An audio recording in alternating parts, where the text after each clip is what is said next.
सभी भाइयों को मेरी तरफ से प्यार भरा और दिल से नमस्कार। और मैं लेके आ चुका हूँ आपके सामने एसएससी एमटीएस के टॉप क्वेश्चन। एसएससी एमटीएस के टॉप क्वेश्चन में मेरे मित्र लेके आ चुका हूँ। तो एक बार इस क्लास को लाइक शेयर करेंगे और सभी मेरे साथ इस क्लास को एक बार कमेंट करके बताएंगे कि कैसे आपको ये क्लास लगती है, क्योंकि इसमें आपको टॉप और बेहतर क्वेश्चन, हर टाइप का क्वेश्चन देखने को संबंधित मिलेगा, जैसे ज्योग्राफी, भूगोल, हिस्ट्री, खेल, पुरस्कार, हर टाइप का जो क्वेश्चन है, जो आपने थंबनेल पे देखा है उस टाइप का क्वेश्चन आपको देखने को मिलेगा रोजाना एक प्रैक्टिस सेट। तो पहला क्वेश्चन देखो क्या कहता है। भारत व बांग्लादेश के बीच सीमा रेखा किस नाम से जानी जाती है। अब जो भारत और बांग्लादेश के दोनों के बीच की जो सीमा रेखा है वो कौन से नाम से जानी जाती है। अब हम कहेंगे शून्य रेखा। शून्य रेखा का मतलब ऑप्शन नंबर डी बिल्कुल सभी स्टूडेंट का सही है।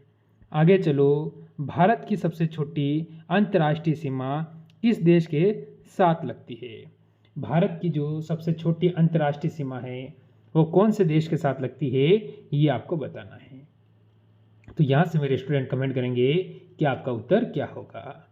अगर मैं बताऊँ यहाँ से, तो हमारे जो सबसे कम सीमा है वो अफगानिस्तान के साथ लगती है। अभी तो ये पाकिस्तान के पास है, ये एरिया भी कहाँ है, पाकिस्तान के टच में है। बाकी ये हमारा है। तो अगर पूछ ले तो आप कहोगे 106 किलोमीटर की जो सीमा है वो भारत के साथ क्या करता है, अफगानिस्तान सफ़र करता है।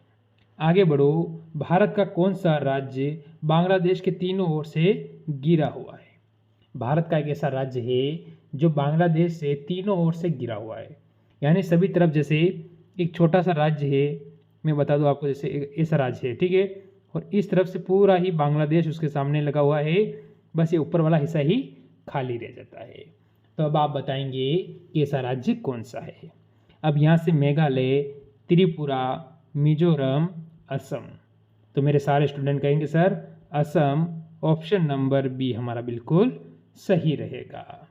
आगे बढ़ो अगले क्वेश्चन पर।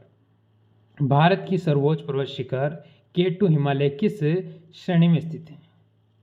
भारत की सर्वोच्च, जो आपको पता है ऊंची पर्वत चोटी, जिसे गार्डविन आस्टिन कहते हैं, या उसे आप कह सकते हो K2, दोनों ही उसी के नाम हैं। ये चीज़ आपको याद रखनी है।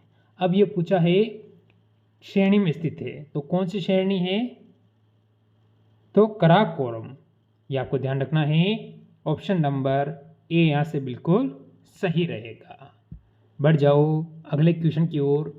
अगला क्वेश्चन क्या कहता है आपको, किस राज्य की सीमा बांग्लादेश से नहीं लगती है। ऐसा कौन सा राज्य है जिसकी सीमा बांग्लादेश से नहीं लगती है। अब ऑप्शन में आपके सामने अरुणाचल प्रदेश, पश्चिम बंगाल, असम और मेघालय है।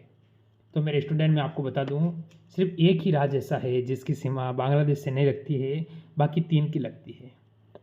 तो आप कहोगे option number A, Arunachal Pradesh की नहीं लगती है। आगे बढ़ो अगले क्वेश्चन पर। देखो, जीवाश्म ग्रह के नाम से किसे जाना जाता है। जहाँ पर जीवाश्म ग्रह यानी, अब आप यहाँ से क्या कहोगे, क्या सबसे आसान क्वेश्चन अगर आप इसे मानते हो तो मैं आपको इसे HW के तौर पर दे दूंगा, जिसे आप कहते हो पृथ्वी का, क्या कहोगे। देखो, पृथ्वी को हम कहेंगे नीला ग्रह। एक मिनट, पृथ्वी को क्या कहेंगे, नीला ग्रह। इसके बाद मंगल को आप कहोगे लाल ग्रह। बाकी इनको पता है पृथ्वी का उपग्रह है। तो इसका उत्तर आप मेरे को कमेंट कर सकते हो कि क्या होगा। आगे बढ़ो, क्षुद्र ग्रह किन 2 ग्रहों के बीच की स्थिति होती है। यह आपको बताना है, क्षुद्र ग्रह किन 2 ग्रहों के बीच की स्थिति है। तो आप सभी क्या कहोगे, यहाँ से जल्दी से बताएंगे मेरे सारे स्टूडेंट कि आपका उत्तर यहाँ से क्या रहेगा। बताओ जल्दी से कमेंट करो कि यहाँ से हमारा उत्तर क्या रहेगा, जो कि बिल्कुल सही है। तो आप सभी कहोगे यहाँ से मंगल और बृहस्पति। मंगल और बृहस्पति का मतलब ऑप्शन नंबर सी बिल्कुल सही है। बढ़ो अगले क्वेश्चन पर, क्या कहता है, बिग बैंग, ध्यान रखना है, सिद्धांत का प्रतिपादन किसने दिया था। क्या कहोगे आप यहाँ से, तो आप सभी कहोगे आपका उत्तर बताना है मेरे स्टूडेंट। यहाँ से आप सभी का उत्तर क्या होगा, तो क्या कहोगे? लेमिस्टर, यानी पूरा नाम क्या है? जॉर्ज लेमिस्टर। ऑप्शन नंबर यहाँ से बी हमारा बिल्कुल सही रहेगा। बढ़ो अगले क्वेश्चन पर। क्या कहता है क्वेश्चन? भारत की सबसे लंबी अंतर्राष्ट्रीय सीमा किस देश के साथ लगती है? तो भारत की देखो सबसे कम किसके साथ लगती है वो हमने क्लियर कर लिया।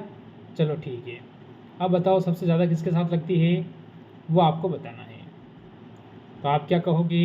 ये सबसे कम किसके साथ लगती है? तो आपने अफगानिस्तान कहा था, और सबसे ज़्यादा बांग्लादेश। ऑप्शन नंबर डी बिल्कुल सही है। आगे बढ़ेंगे एक और क्वेश्चन की ओर। ये आपके सामने आ चुका है। भारत के कुल कितने राज्य पड़ोसी देशों की सीमा से लगी हैं? भारत के कुल कितने राज्य हैं, उनकी जो सीमा है पड़ोसी देशों के साथ लगी हुई है। अब कौन कौन से राज्य भी आपको देख ले सकते हो, जैसे कि आपका उत्तर क्या होगा? इधर से देखो, अगर आप मेरे मित्र, राजस्थान देख लो, हिमाचल प्रदेश देख लो, पंजाब, बहुत सारे ऐसे राज्य हैं। पंजाब की लगती है, उत्तराखंड की लगती है, उत्तर प्रदेश की लगती है, बिहार की लगती है, सिक्किम की लगती है, अरुणाचल प्रदेश की लगती है, नागालैंड की, मिजोरम की, मणिपुर की, त्रिपुरा की, असम की, बांग्लादेश सीमा लगती है।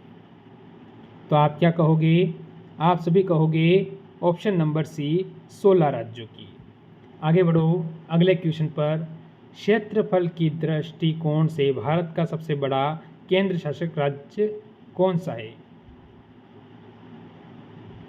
तो कौन सा है केंद्र शासित राज्य, कौन सा है? पहले वो क्या था ये आपको बताना है क्षेत्रफल की दृष्टि से।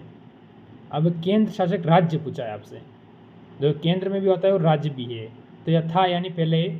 अभी अगर वर्तमान के हिसाब से देखो, राज्य और दोनों कह दिया जिसने हमें कंफ्यूज कर दिया है, तो हम जम्मू कश्मीर पे जाते, ये आपको ध्यान रखना। अगर केंद्र शासित प्रदेश कहता तो हम लद्दाख पे चले जाते, पर इसने दोनों कहा है तो हम Jammu Kashmir option number D पर जाएंगे। आगे बढ़ो अगले क्वेश्चन पर। भारत की सबसे बड़ी पूर्वी बिंदु कौन सी? तो भारत की सबसे पूर्वी बिंदु कौन सी है? तो भारत की सबसे पूर्वी बिंदु कौन सी है ये आपको बताओगे किबिथू। किबिथू होगी, क्या होगा? किबिथू। किबिथू का मतलब ऑप्शन नंबर बी बिल्कुल सही रहेगा। आगे बढ़ जाओ। मुख्य भूमि का दक्षिणतम बिंदु कौन सी? यानी जो भारत की मुख्य भूमि है उसका दक्षिणतम बिंदु कौन सा है ये हमको बताना है। बताओ चलो, हमारा उत्तर यहाँ से क्या रहेगा? दक्षिणतम बिंदु हमसे पूछा है तो आप सभी कहोगे कन्याकुमारी। कन्याकुमारी का मतलब ऑप्शन नंबर सी यहाँ से बिल्कुल सही है। आगे बढ़ो अगले क्वेश्चन पर। भारत का कुल क्षेत्रफल कितना है? भारत का कुल क्षेत्रफल कितना है ये आपसे पूछ रहा है। मेरे स्टूडेंट बताएंगे कि भारत का जो कुल क्षेत्रफल है वो कितना है, भारत का कुल एरिया कितना है। तो क्या कहेंगे सारे कि 32,87,263 वर्ग किलोमीटर। तो ये 35 लाख नहीं होगा, हाँ 32-83 हो सकता है, 32-67 ये नहीं होगा, ये नहीं होगा। तो ऑप्शन नंबर बी हमारा बिल्कुल सही है। आगे बढ़ो। भारत के कितने राज्य अंतर्राष्ट्रीय स्थलीय सीमा को स्पर्श करते हैं? अंतर्राष्ट्रीय अभी बताया मैंने, 16 राज्य भी आपको गिन के बताए थे बहुत सारे मैंने। आगे बढ़ो। भारत की जल क्षेत्र सीमा कहाँ तक फैली हुई है? भारत की जो जल की क्षेत्र की जो सीमा है वो कहाँ तक फैली हुई है ये हमसे पूछ रहा है। अब आपको उत्तर देना है कि यह कहाँ तक फैली है।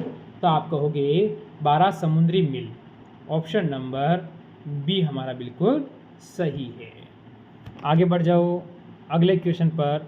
भारत के कितने राज्य हिमालय पर्वत को स्पर्श करते हैं?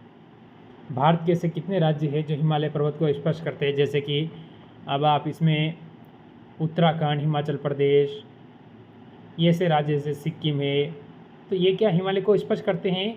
तो ऐसे छोटे मोटे कितने राज्य हैं जो हिमालय को स्पर्श करते हैं ये आप मेरे को कमेंट करोगे। आगे बढ़ो अगले क्वेश्चन पर। भारत को सर्वप्रथम हिंदुस्तान किसने कहा था? भारत को सर्वप्रथम हिंदुस्तान किसने कहा था कि भाई ये हिंदुस्तान है? हम जैसे अभी भारत कहते हैं उसी प्रकार उन्होंने हिंदुस्तान कहा था? तो आप कहोगे ईरानी ने, यानी ऑप्शन नंबर बी बिल्कुल सही रहेगा। आगे बढ़ो अगले क्वेश्चन पर। चंद्रमा का प्रकाश पृथ्वी तक पहुंचता है। जो चंद्रमा का प्रकाश है वो पृथ्वी तक कितनी देर में पहुंच जाता है? जैसे कि सूर्य का प्रकाश कितनी देर में पहुंचता है? तो सही उत्तर होता है या तो 500 सेकंड कहा जाता है कि 500 सेकंड में पहुंच जाता है सूर्य का प्रकाश पृथ्वी तक 500 सेकंड में। और कहीं जगह ऐसा भी दिया होता है कि 8 मिनट पॉइंट 16 सेकंड, ठीक है, ये दिया होता है, 16 सेकंड दिया होता है।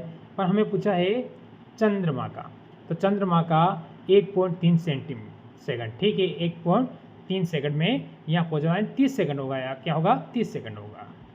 आगे चलो, धूमकेतु कितने वर्षों में अंतराल पर दिखाई देता है?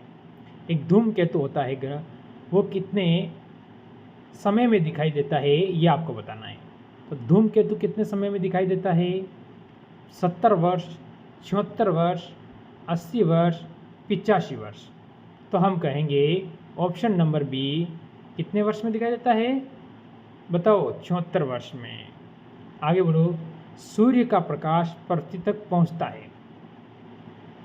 मैंने अभी कहा था कि 8 मिनट और 16 सेकंड मैंने बताया था, तो इसमें ऐसा कोई ऑप्शन है नहीं, तो आप कह दोगे 8 मिनट 30 सेकंड। 8 मिनट 30 सेकंड में सूर्य का प्रकाश पृथ्वी तक पहुंच सकता है, जो बिल्कुल सही है। देखो, कहीं जगह 16 भी दिया होता है, कहीं जगह 8:30 भी दिया होता है, और कहीं जगह 500 सेकंड भी दिए होते हैं, तो वो आपको ध्यान रखना है। चलो, ग्रह के गति के नियम पर का कितने प्रतिपादित किया था? जो ग्रह के गति के जो नियम है उसे किसने प्रतिपादित किया था, ये आपको बताना है। तो ग्रह की गति के बारे में आपसे पूछ रहा है, तो आप क्या कहोगे? केपलर। केपलर का मतलब ऑप्शन नंबर सी बिल्कुल सही रहेगा। आगे बढ़ो अगले क्वेश्चन पर। सबसे कम समय में सूर्य की परिक्रमा करता है। तो आपको पता है सबसे कम समय में सूर्य की परिक्रमा कौन करता है? तो आप क्या कहोगे? आप सभी कहोगे बुध। बुध क्या करता है? सबसे कम समय में सूर्य की परिक्रमा कर लेता है, और सबसे छोटा ग्रह, सबसे छोटा ग्रह। आगे बढ़ो अगले क्वेश्चन पर। सर्वाधिक उपग्रह वाला ग्रह कौन सा है? यानी सर्वाधिक उपग्रह कौन से ग्रह के हैं? ऑप्शन में है शनि, शुक्र, मंगल, बृहस्पति। तो सर्वाधिक उपग्रह वाला ग्रह कौन सा है? तब ऑप्शन नंबर ए आप सभी कहोगे शनि, क्योंकि आज क्वेश्चन सारे ज्योग्राफी के पूछे गए हैं आपसे। तो बताओ इसका अगला क्वेश्चन क्या होगा? आज़ाद हिंद फौज के किस सैनिक को 7 वर्ष के कारावास का दंड दिया गया था? जो आज़ाद हिंद फौज थी उसका ऐसा कौन सा सैनिक था जिसको 7 वर्ष का कारावास दिया गया था? अब आपका उत्तर यहाँ से क्या होगा? अरुणा, आसिफ अली, तो आप सभी कहोगे Rashid Ali. Rashid Ali, option number C बिल्कुल सही था। तो मेरे भाई, ये थे आज के टॉप क्वेश्चन। कैसी लगी क्लास? अच्छी लगी हो तो लाइक शेयर करना। मिलते हैं कल इसी समय एक और क्लास के साथ। सभी को जय हिंद, जय भारत।